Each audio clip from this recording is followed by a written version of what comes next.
అందుకు మన తెలుగుదేశం కుటుంబ సభ్యులకి అందరికీ నేను శుభాకాంక్షలు తెలియజేస్తున్నాను.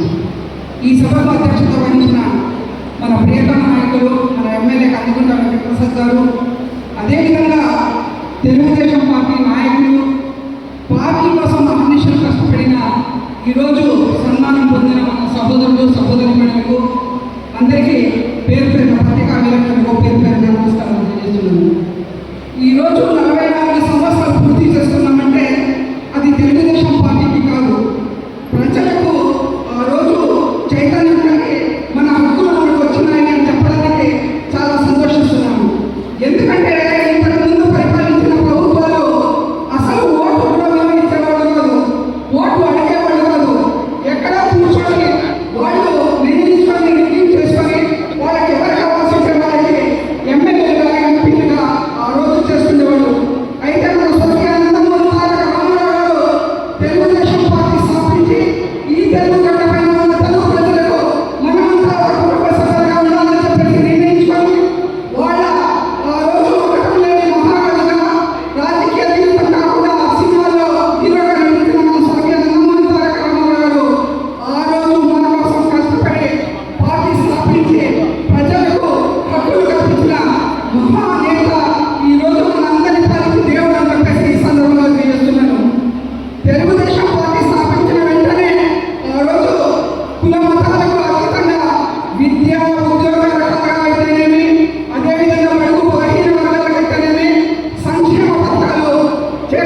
ఈ సందర్భంగా తెలియజేస్తూ జై